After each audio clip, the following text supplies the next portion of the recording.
What's up, everybody? Yes, it's been a while since I've been live. How y'all doing out there? See this burger? Get out of the way. Let me move this video around for a second here so I look at you straight on. Yeah, I got a lot of monitors in here. Okay, how's everybody doing? Is everybody enjoying your summer? Some kids, I'm sorry, your summer break is almost over. But congratulations to the ones that's going to go up to college. I just left a gathering. Some people I know that's heading off to college. Shout out to everybody that's going on to higher learning. So how's everybody doing this evening? I'm going to bring up my chat. I'm sorry. Hold on. Get myself together. And I'm supposed to end and send some emails out. So I'm still getting myself together. Good evening. We're going to be talking about appetites and cravings, godly appetites and ungodly appetites. So if you want to join in on a conversation, I can give you the link for you to join me. I got someone I wanted to bring in that's going to talk about the appetite or the cravings for alcohol and how it affected their life. So if anybody want to join in, hold on, we got to put this button. Just put your email in the chat. I don't know if you got my number, text me, or I can put the email link. So you can join me. I'm sorry, I'm getting myself together. I got somebody already asked me to send me the email. I'm going to send them the email now so they can join in. Hold on a second. Sorry for this.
All right, am I back? Sorry about that. Hey, if y'all can hear me, somebody say something to me. A little technical difficulties going on here. Can you hear me? Anybody? Do you hear me? Okay. All right. I'm sorry about that. But like I said, if you want to join in the conversation, all right, thank you. I don't know what's going on here. I got this delicious burger behind me. For vegetarians, I apologize. There goes some potatoes and lettuce. You can take off the meat. All right. I've been getting this lesson. I've just been it's something I've been putting together over, I don't know, a couple of years. Well, that's 2 years or so. But one thing that really made me want to talk about this, have this discussion, is I know a lot of y'all probably already saw on the news that I don't want to say names, but this particular person just had their 8th child. I think that might be the 8th baby mama, but the 8th child. And they plan on having more babies with more women. And I was still trying to come to an understanding, why is this person spreading his seed all over the place? Really no commitment. He claims that, because he has money that he can take care of his children. But raising a child, it takes more than just money. It takes your time. It takes your energy. It takes you being there. And so it led me to another question: is why does that person act that way? Why does that person feel like he has to impregnate all these different women. And that led me to this lesson I've been studying on is basically appetites and cravings. So it's the flesh, basically. It boils down to the flesh. So I wanted to, I want to talk about it a little bit, and then, like I said, I want y'all can join in.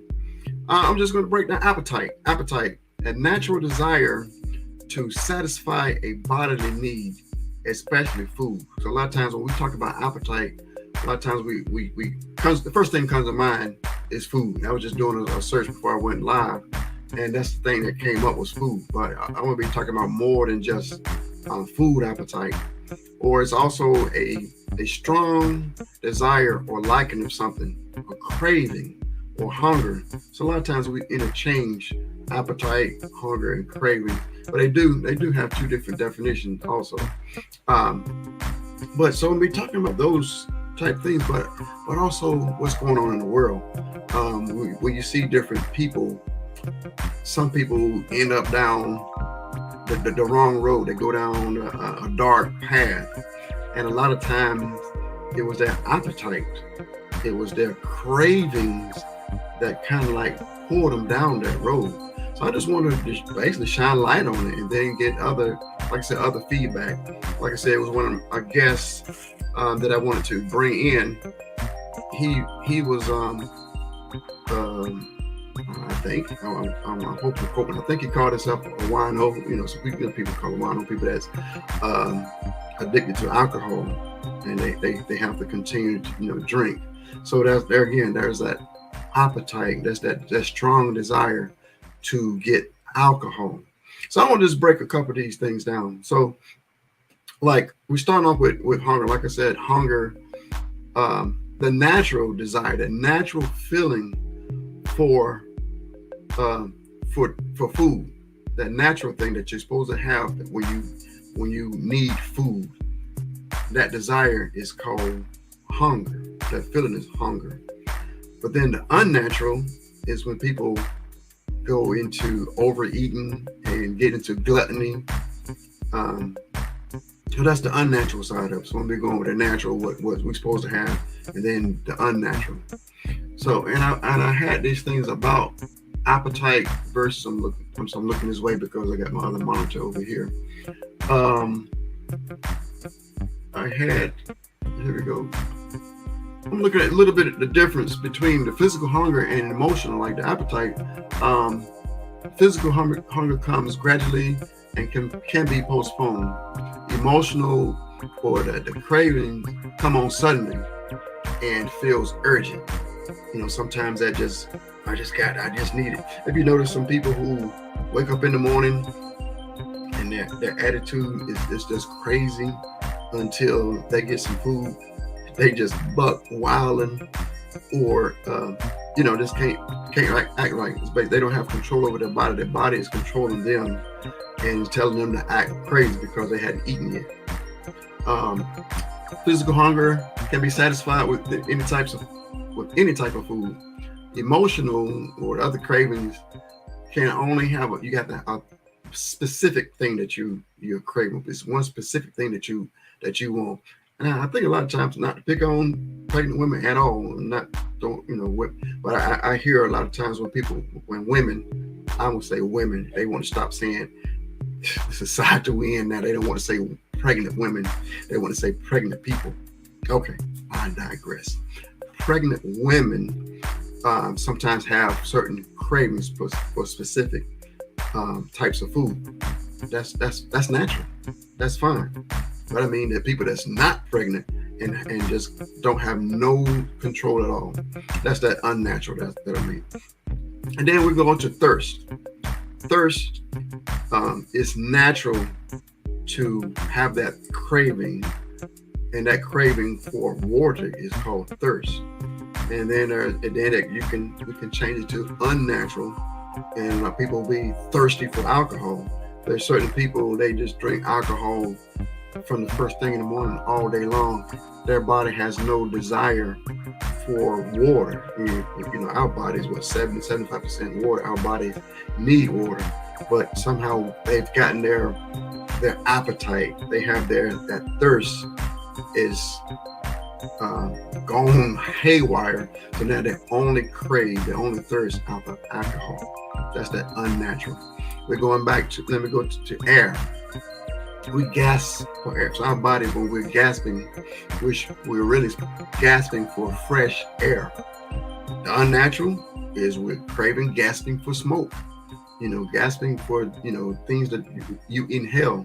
That's the unnatural. But naturally, our bodies are gasping and craving natural air. And sleep. We have this crazy craving or desire for sleep. We call it drowsy, when we get drowsy. And that unnatural is when people just want to sleep all the time.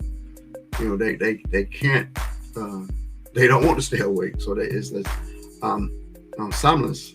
I might have said it wrong.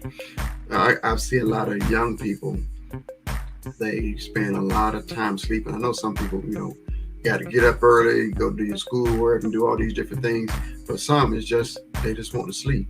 So that's unnatural. Then this is a rated PG-13 lesson. For PG-13. This other one is natural, craving for sex. And I never got the total answer if the politically correct word is being horny. I'm not sure we can say that. I don't know if that's the right word, but it's natural. It's in every natural man and every natural woman. That's natural to have those cravings.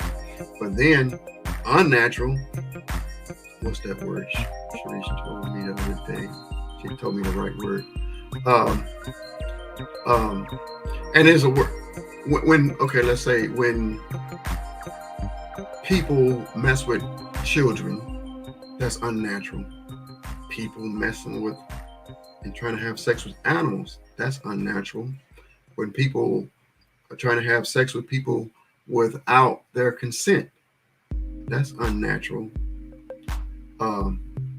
Dare I say, having sex with yourself or with a doll or a dummy, that's not the way things God created things. So like I said, we see there's a natural way and an unnatural way. And we go on to drugs. There are some drugs that help bring healing, help us with our bodies. But then we also know there's other drugs that destroys the body, destroys our cells, destroys your mind. And also, I even wrote down, I put caffeine. I drink sodas from time to time, I even drink coffee from time to time. But caffeine is, yes, it's a drug. And what you can see, naturally, most people, it don't affect them. Like, okay, if I get caffeine in my soda, caffeine in the coffee, that's fine. But I know y'all have seen some coworkers that are extremely angry or snapping at you or, just going crazy because they haven't had their caffeine fix in the morning. That's unnatural. So can we see the pattern where there's a natural way things are supposed to flow, and then there's the unnatural. So basically the lesson is about how do so many people get over to the unnatural side? How do so many people let the unnatural tend to control their life? So like we see, let's go back to hunger. Sharice's one of her, I don't know if that's her favorite show, one of her good shows that she liked to watch is My 600-Pound Life, where these people that's around and above 600 pounds. So that hunger for food has taken over and just gone haywire to where they can't stop eating. So they have no more control over. So that craving or that hunger is so strong, people do anything to continue to eat food. They sneak, even when the doctor told them to stop eating so much, they still sneak around and still eat. It's like their body has taken total control. It's this movie. It's a cartoon I've seen. It's even a commercial that airs right now. think that one about the eyes. But it's a movie about showing inside. I forgot the name of it, but it was showing the emotions and different things inside this person, and how some was in control, like some of the angry ones or the mean ones were in control, or the kind ones could turn around and take control. It's different emotions and feelings was taking control. But basically, we have a soul. You have, everybody have a soul, and your soul is supposed to be in charge. But a lot of times the flesh, if people let their flesh get out of control, their flesh have them or lead them to places and doing things that they like, oh, I don't know how that happened. That's when we don't have control. And that's why I think a lot of times when we see celebrities or different people, that their bodies has then got totally out of control, and they're doing stuff buck wilding, just wilding out. But then instead of people with common sense, or with common sense, that's another whole story. But people that that know right from wrong and can see how things flow, they should be able to tell them this is not right. Even this person I started off at the beginning with, this person that's just had their 8th child with an 8th baby mama, and planning on just going around just continually impregnating women. Why is nobody telling them that's not right? Why are these women still even willing to be part of that nonsense? I call it nonsense. I ain't famous, so you can come and attack me. But it doesn't make sense. So we should be able to attack. That's not right. But in our society, it's like we glamorize it and give them a pat on the back. Hey, you got another woman pregnant. Hey, you got another woman pregnant at the same time. And you got another, you just got her pregnant the other day.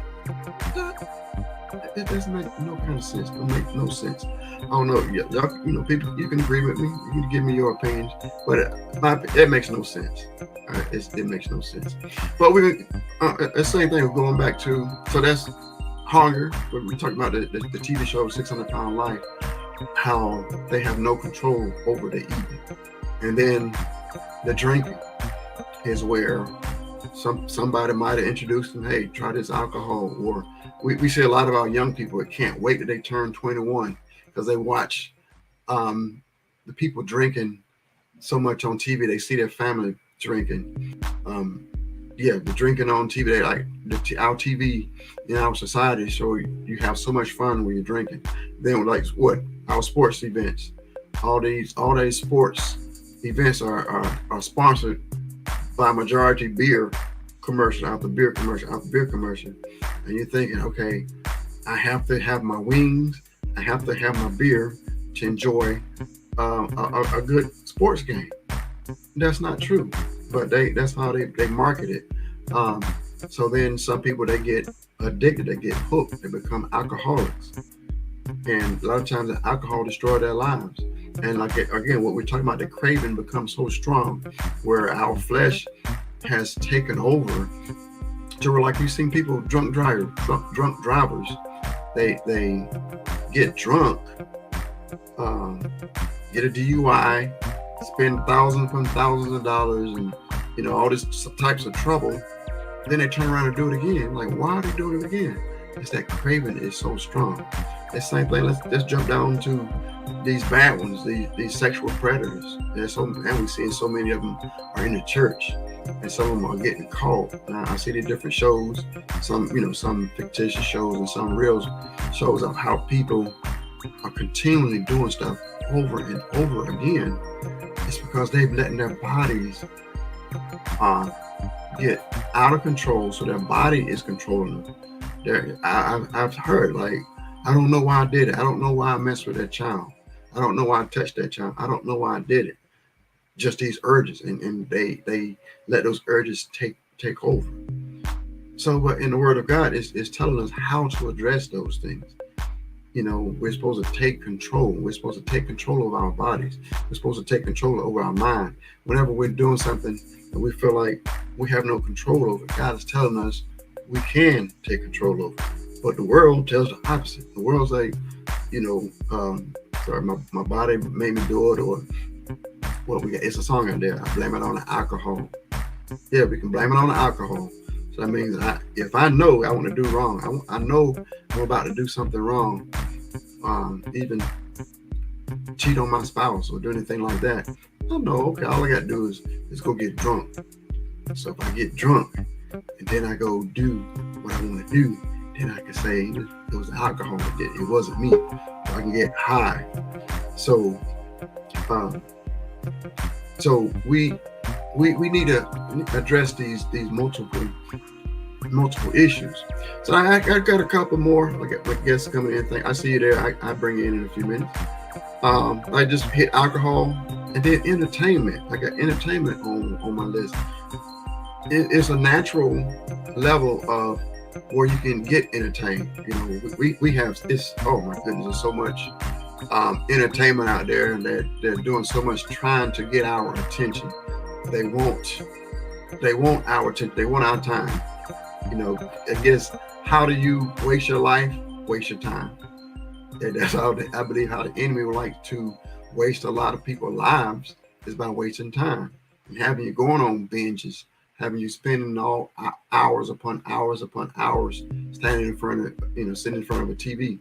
I watch TV from time to time, but my idea is I want to produce TV. I want to make some TV shows. I want to make movies. I don't want to just spend my whole life sitting there watching, and enjoying it. I want to be one to produce, and I also would like to produce godly things to help change people's lives. So those movies that you're watching, a lot of them have an agenda. They have an agenda to affect you. So a lot of people say, it don't affect me. Yes, the things that we watch, the music that we listen to, all those things make you who you are. You are what you eat. So like we eat with our mouth. So that's the physical food. Our body is a clear result of what we eat. We also eat with our eyes. We eat with our ears.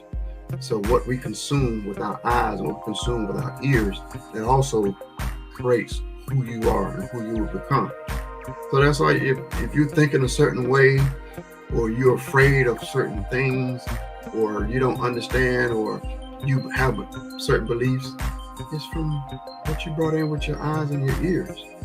You wasn't fully programmed when you was born. Same thing. When people talk about let kids decide, I hear people like, let's not assign a gender, or let's not assign a sex to our child when they're born. Let them grow up and decide on their own. Well, their decisions are going to come from what you feed them. Their decisions are going to come from what you put in their eyes, what you put in their ears. That's it. They're not pre-programmed. It's whatever environment you put them in, however they're getting fed, that's the decisions that they're going to make. So when you're trying to say that you're not helping them make decisions and choices, whatever environment you're putting them in, that's the results. And just a small size, message to the parents. A lot of times, your daycare spends more time with your children than you do. A lot of times, your school, your teachers, their friends spends more time with your child than you do. So that's where they're coming up with their conclusions. That's where how they're making their decisions. So if you're not reinforcing, especially if you're not reinforcing with godly reinforcement, if you're not feeding your child the word of God, or even godly or wholesome teachings, they're going to learn it from the world. And the world, they're out to seek, they're out to destroy. So you can't just throw them out there, okay, let them decide on their own. Whatever you feed them, that's how they're going to come to their conclusions. This is some irrelevant. Some side tips about how long can we go without. How long can we go out without food?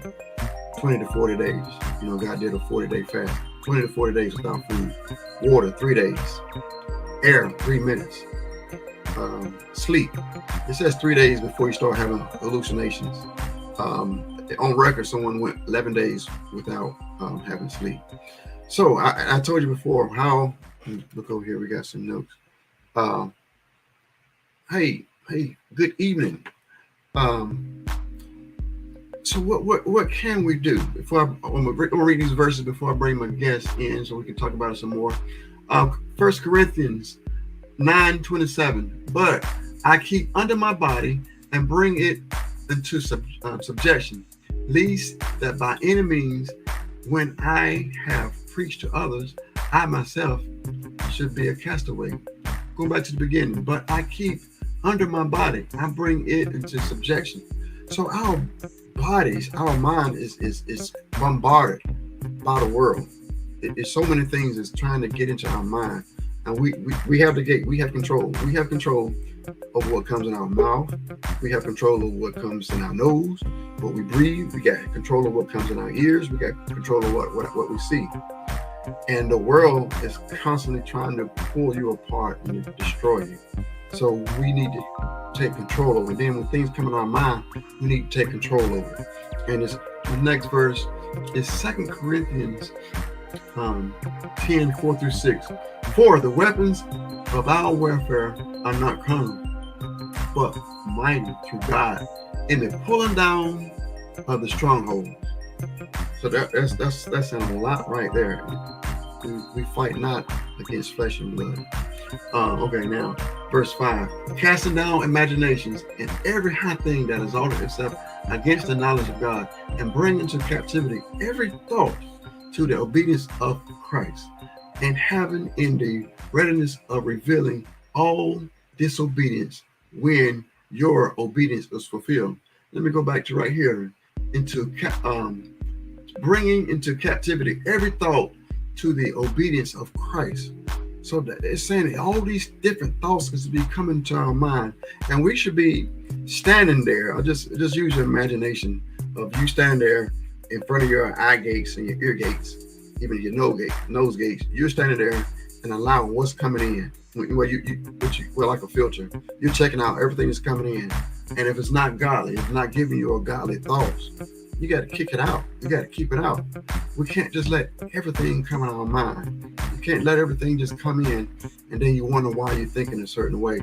So, anyway, the point of this is, like, I see a lot of people have gone astray. A lot of people have gone down dark path, and a lot of times it's because they let their cravings, they let their appetites take control. A lot of people, I would say, like, I guess even male and female, why a lot of times they get in these situations of cheating, because they let that appetite of sex get out of control. Instead of taking control over it and being a man about it, being a woman about it, they let it get out of control, and it led to cheating. And other people, like with drugs, instead of taking control over the drugs, they end up getting strung out, end up homeless on the streets, because they never took control over that appetite. They never took control over that craving. Same thing with overeating.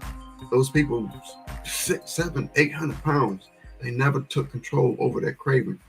Like I said, strung out on the drugs. And all these, a lot of times, where you can, not always, but a lot of times you can see people, you can look at some people's lives, and their lives has been totally, sometimes like a mess, in the middle of a mess. Jack clean up is just a mess. Like, how in the world can we help this person get back on track? A lot of times you can see the source of the issues that they're going through, or a lot of times how do they end up in the place that they did. It's because it was some kind of appetite, it was some kind of desire. Their flesh, a lot of times their flesh took them down these roads and just got their life all out of whack, all out of control. So one of my main points is, if you see that, even if you see in your life, you see some stuff that's getting out of control, take control over it. You have control over your body. You have control over your flesh. You have control over all your feelings. If you don't have control, you got to take control over it. What's going to destroy you? It's going to destroy your life. It's going to destroy your family. So take control over all these different areas. There's multiple different areas where people can go wrong. You can be doing good in several areas, but there's just one area that you're weak in. There's one area where your body just take control. You got to get the strength from God to take control. All right, I'm going to bring in, I guess, my first guest. Make sure, where's my mouse? Come on. Sorry. Where's my mouth? It's right there. Okay, adding to the stream. Hey, how in the world are y'all doing this evening? Doing good. How you doing? I am blessed. I'm trying to, let me see the best way to try to make it bigger. Okay. How in the world? Like, thank y'all for joining me. This is the host, everybody. Like, we had a very short conversation this afternoon, but this, what I just went over right then, was already on my mind. And then when I was talking to y'all, and then when I was driving home, I'm like, they're talking about what I want to talk about. So that's why I invited y'all in, because what y'all think? Y'all just heard the different things I went over, all the different appetites, the different cravings, and how sometimes these appetites and cravings can pull people down some dark paths. What y'all take on that? Well, what I found out is what is really true is something that our pastor always say. He say people don't have a drug problem, they don't have an eating problem, they don't have such and such problem, they have a decision-making problem. Mm-hmm. And that is so true, because it's people that's been on drugs. I don't think a lot of people in my life that struggle with drugs, and people want to get off drugs, they want to do better, they want to do right, but they make up in their mind, one day I'm not going to smoke today, I'm not going to do this, I'm not going to do that. But they can't continue to constantly make that decision of not doing it. They're not disciplined enough. Yeah. That's the key. Being disciplined. How can you discipline something when you can't take control over your flesh? You need the Holy Ghost for that. We need the Holy Spirit for that. We need God for that. We need Jesus for that. We can't do that on our own. And so once a person really make up in their mind, we got people praying for you. We got people praying for other people. We got, you know what I mean? So if somebody say, well, you know what? I'm just gonna make a decision. I'm not gonna do this no more. Hey, I believe, prayer changes things. So, even if a person say, well, I stopped on my own, I did it on my own, and I ain't go to Jesus, how you know who was praying for you though? Who was in the right room praying for you? And Jesus answered that person's prayer and gave you the willpower to do it. We can do nothing without Jesus. That's my thought on that, because I have struggled and struggle still today with the eating thing. Look at that hamburger and fries back there. That's one of my favorite meals.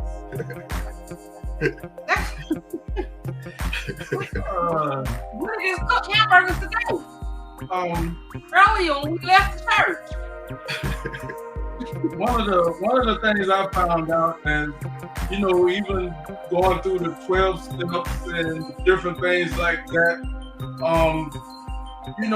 sometimes you have to change the people, places, and the things. Sometimes when you are trying to come off of something or trying to stop doing something, sometimes you have to get away from the people that encourage that type of behavior. She said that it was a decision-making problem, and definitely once you make the decision not to do something, then you also have to pull yourself away from the environments that influence that type of behavior. Mm-hmm. Absolutely. So I definitely feel that if you change your surroundings and make a conscious decision not to do something, and then replace that one bad habit that you got with something positive, with something that will, get your mind away from using, you know what I mean? A lot of people turn back because of situations that happen in life. So you often have to find a way to deal with problems differently. You know what I mean? It's an ongoing process, but one of the most things you can do is actually change the people, places, and things, and make that conscious decision not to use. Well, I got a bad, I know already I've been thinking about it as a bad example, but this is the best one I come up with. I've had some times where I get like allergic to the washing powder. So my legs start itching. And sometimes I just scratch until I got to scratch the skin off my leg. Then I heal, and then later on, I start scratching. I'm like, okay, I know if I keep on scratching, it's going to scratch the skin off my leg. But that feeling of scratching at the moment feels so good, I can't stop. At the moment, I'm good right now. I'm just saying, in the past. Right. But it's like, I just, that feeling of, I got the scratching, I'm just scratching. Oh, it feels good. I know when I start scratching, my leg is going to be on fire because I'm scratching the skin off of it, but I still did it. So now, what if people are like that? They say they want to stop drinking. They say they want to stop doing drugs, but they got that pull, that desire, that hunger, that itch, that they just got to go do it, and they know they can end up in a bad place. So what do you say to those people? I want to stop, but that itch, I just got to do it. What I think is, it's this flesh. It's this flesh. It's being in the flesh, and the Bible said how we was shapen in iniquity. We was born in the sin. So having saying that, we tend to, it's nature. We tend to reflect, and we tend to not reflect, but the word I'm looking for is we tend to attach ourselves to things that's fleshly. We do what the flesh wants. We lust after the flesh. Okay, you know, when the Bible says we feel the lust of the flesh.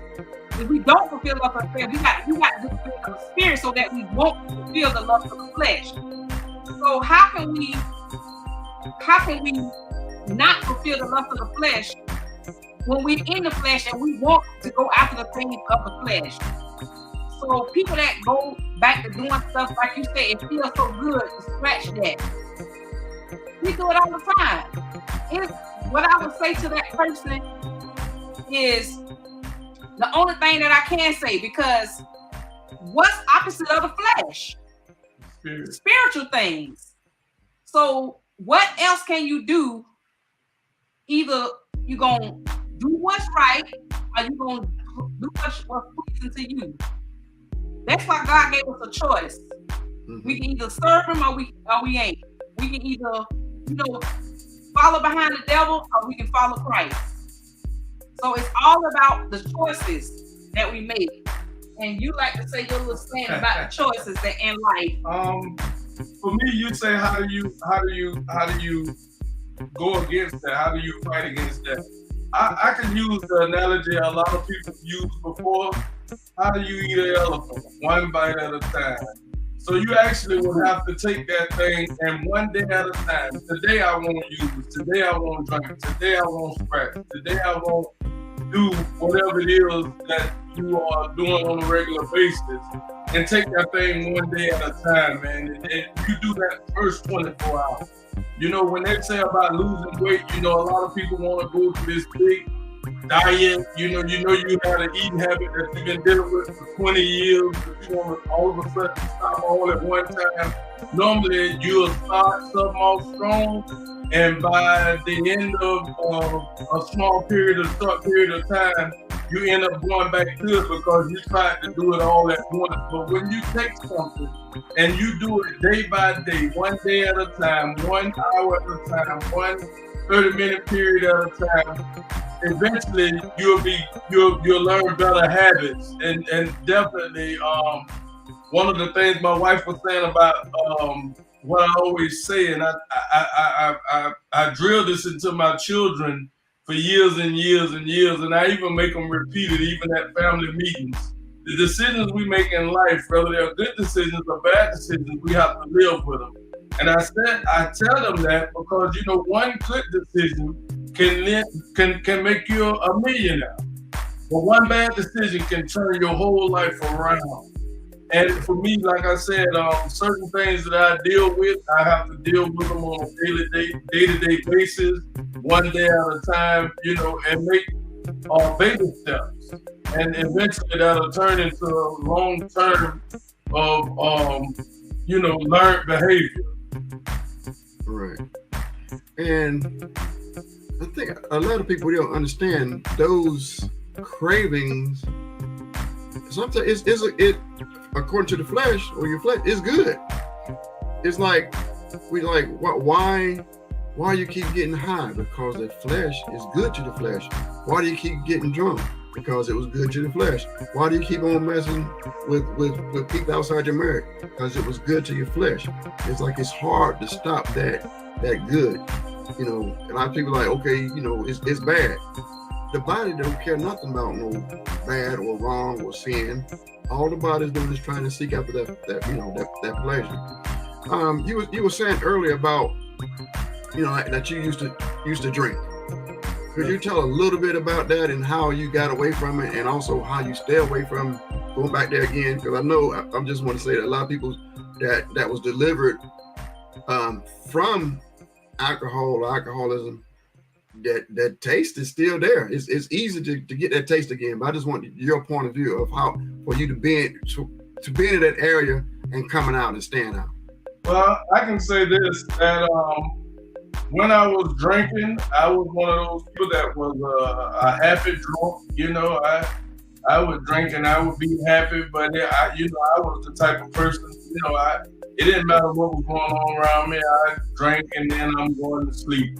One of the ways that I came out of drinking, just like I said, I put that can down. So instead of buying a 12-pack, I moved to buying a 6-pack, and I stayed on a 6-pack a while, and I broke it down to a 4-pack. And I stayed with a 4-pack for a long time. Then I went down to just buying 2. And, you know, the Holy Spirit just revealed to me. He said, Willie, I can't use you like that. And I actually had to, let it all go. But when I let it go, I surrendered under the hand of the Almighty God. I couldn't do it on my own. I needed help. The decision to drink, or when a situation happened, it would drive me back to wanting to drink, and I had to actually replace that with something that was better for me, like getting in my word, taking little walks, and just the thought pattern had to change in order for me to stop drinking totally. The craving, your mind, when you see stuff and see people having a good time, and you recognize that you used to be that person, but when you see that person that's been drinking get out of character and stuff like that, it makes you think, was I like that? You know what I mean? And how did that look on a person? And now that I'm saved, I gave my life to Christ. I don't want to misrepresent, so that's what helps me to stay away from some of the things that I was involved in back then. What I see now is, so this is not a talking about this show. It's not really quote unquote a Christian show. I talk about all sorts of things, but this is an area for it. But I see a lot of quote unquote Christian children or young people that was brought up in the church, brought up in the word, but they want to be like they want to be like the world. They want to do the things of the world. How as parents to, I guess you said you taught them, but how can you continue to reinforce that they don't have to get drunk, they don't have to have sex everywhere, they don't have to get high, they don't have to do all the things of the world when the world is constantly bombarding them with that? What do you tell your children? I can say this for my kids. We raised them. We led by example. Of course, in the flesh and in the world, you're gonna see some things. You're gonna want to do some things. You're gonna want to try some things. I can't say that my children won't try. I can't say that they haven't tried it. But I can say that, if they start to indulge in something, they actually know how to come out of it by us living by example. One of the things I think that helps us is our kids get disappointed when we're disappointed with something that they've done. Mhm. So I think that, bringing them up, teaching them the right way, and then every time they make a mistake, they feel as though, I done let my parents down. You know what I mean? So I think that kind of help them make better decisions. Not saying that they won't help them, but, overall, pretty good kids. Hey, man, that's good. But so like we see people, homeless people on the streets every day.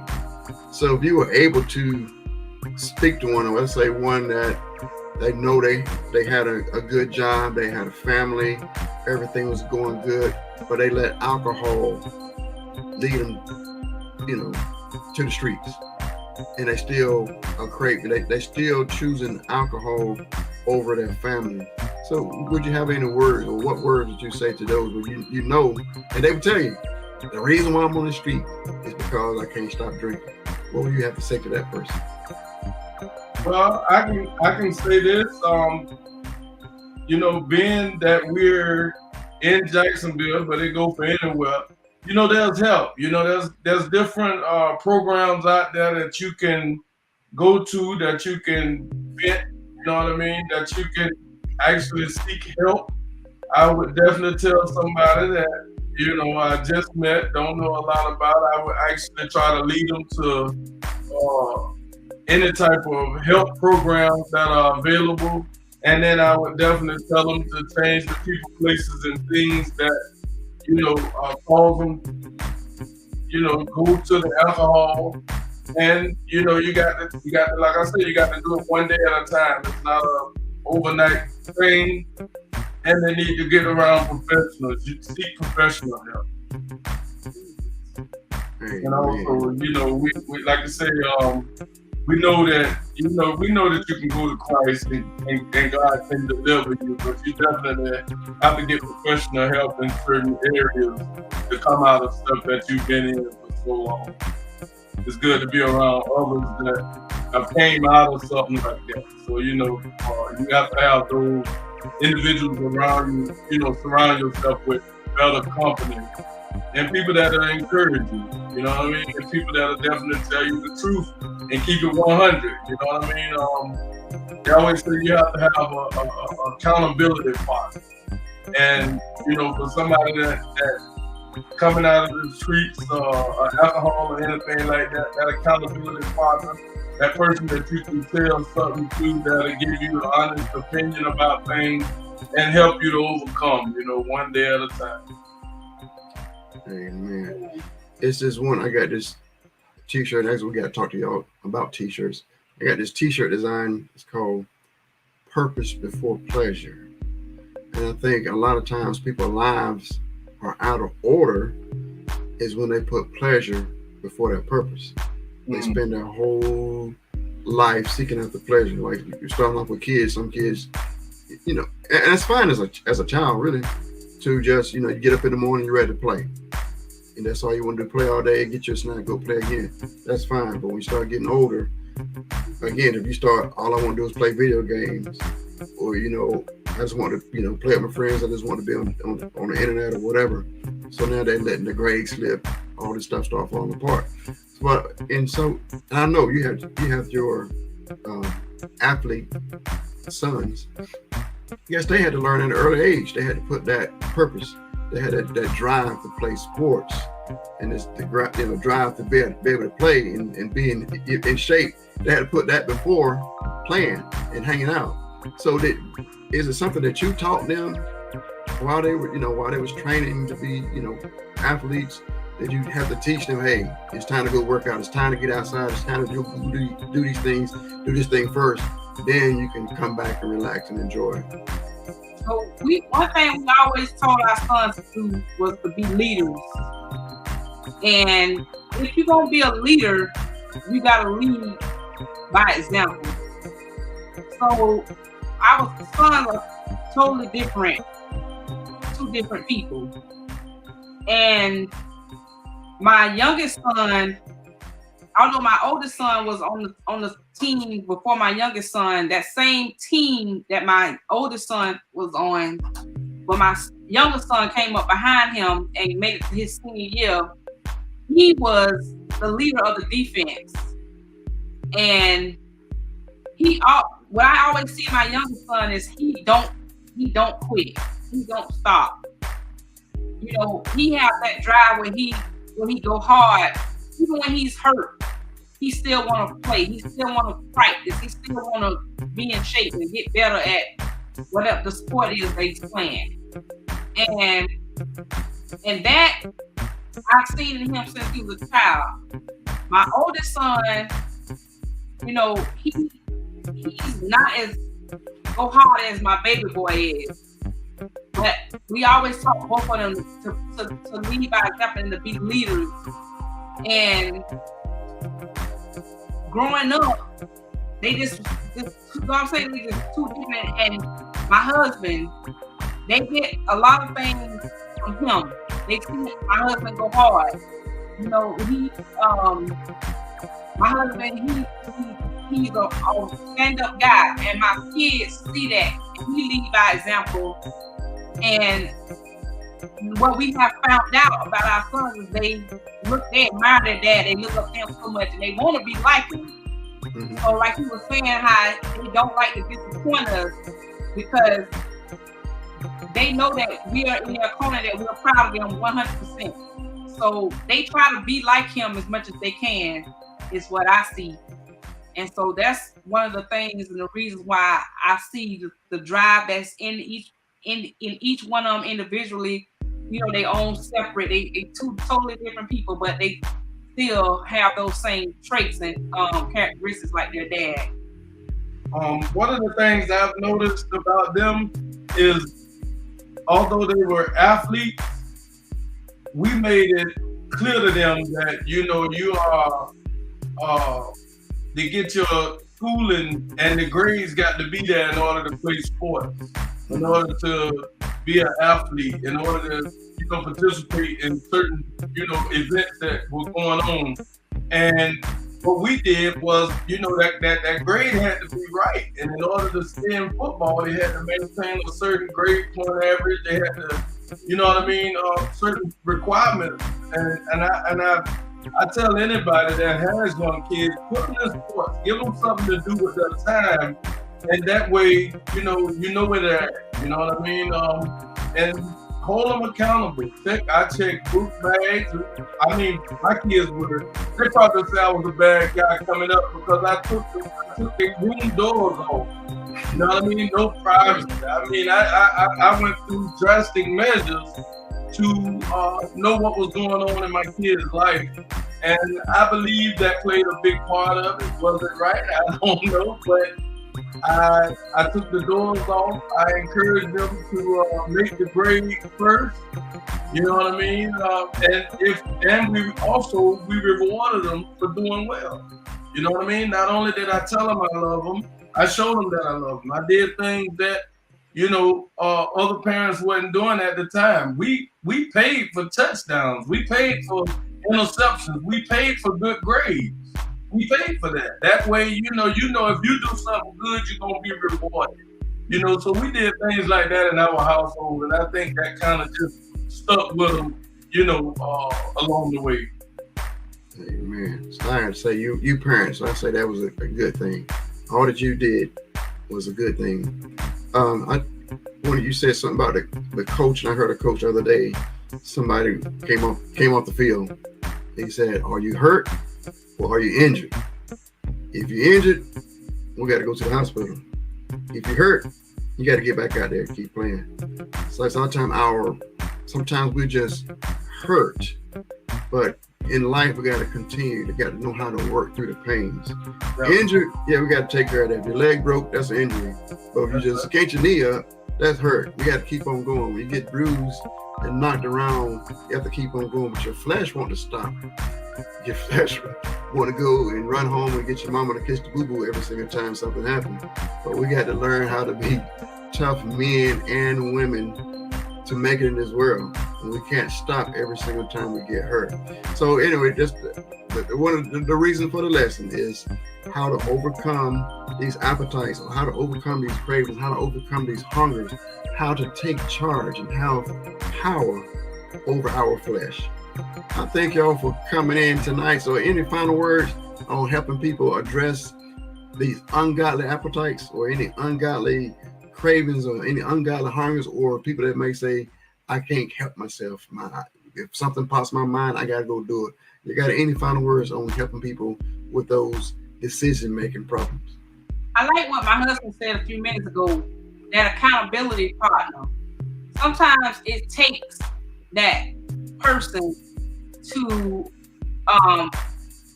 constantly remind when you want to do something that's not right, or you feel like you can't overcome what you got going on. Sometimes it's just having that right person in your ear to continue to encourage you and to let you know, hey, this is not right.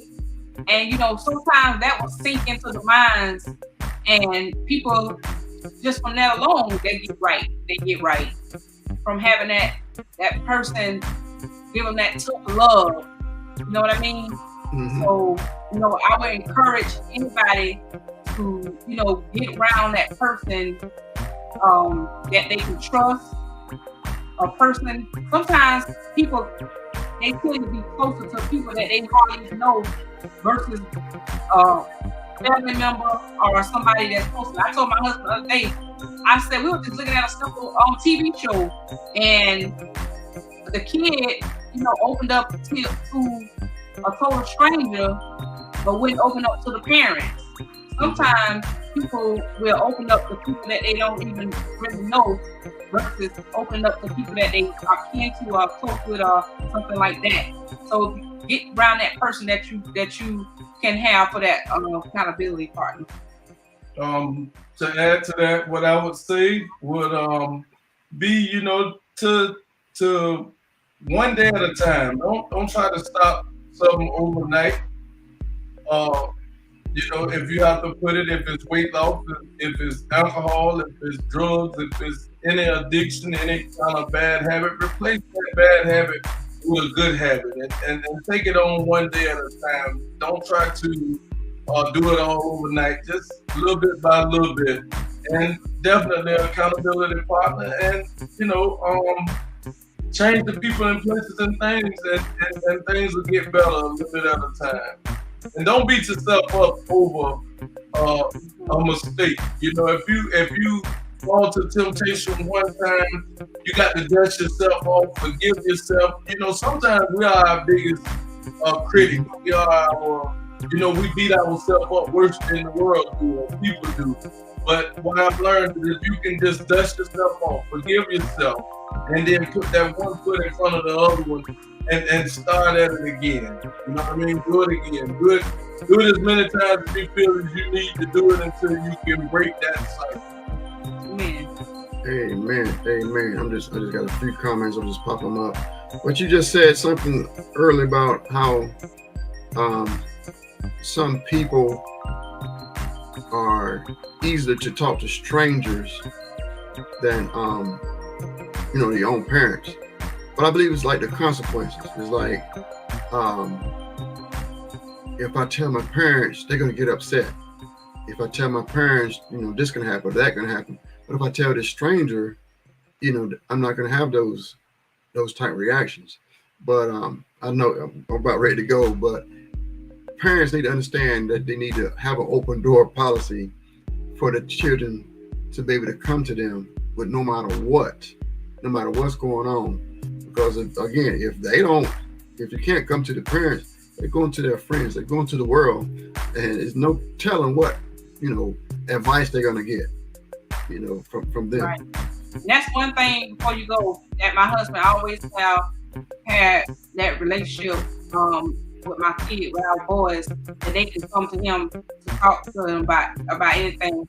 I'm mom, so I'm gonna be a little overprotective. I'm gonna be a little hysterical or something. So my husband always wanted to make sure that the boys can come and talk to us about anything. Mm-hmm. And so if they don't have, they got to at least have one of us that they can come talk to about anything. Right. Yes. I'll tell you, one of the things I did do, and it's helped our family a lot, is we have family meetings about once a month, and I allow my kids to say whatever they need to say, however they need to say it, you know what I mean, so that we can understand. And we ask if there's any problems. We question them about certain different things, you know what I mean? We bring up some of those tough topics and we actually put them on the forefront. And I've learned that, even during that time, even during the meeting time where, I'm not gonna, this is not a bashing match. I'm not gonna judge you for anything that you say.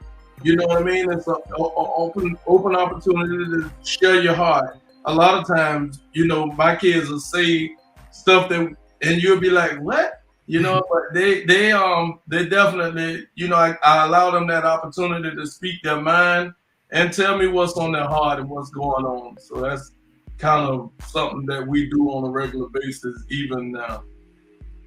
Oh my goodness, that is needed so much. Like I said, like what you just said, you was like, say what? Man, let some young people start talking. And I'm like, how in the world did you come to that conclusion? Mm-hmm. We didn't teach that here. You didn't learn that here. Where did you get that from? That's so right. When you're able to hear that, then you can help teach them the right way. But if you don't know what's going on in their head, you can't help them. Right. You don't know. Amen. All right. I appreciate y'all for coming in. Thank y'all for joining me. Y'all got to catch me another time on another subject. Like I said, if it's a subject y'all want to discuss, hit me up. We're going to bring them forward. Again, so thank y'all. May God bless you. Y'all have a good night. Amen. All right. You too. Thank you, brother. Bye-bye. All right. All right. I thank y'all for joining us this evening. We was talking about appetites, talking about some ungodly cravings, hunger, and the wrong hunger. What do we learn? We need to put purpose before pleasure. A lot of times people's lives are way out of order, way out of whack when they put pleasure before purpose. And that purpose got to be God's purpose. We need to chase after God's purpose. We should seek after God's righteousness. Amen. All right. See you next time. Everybody, be blessed and have a good night.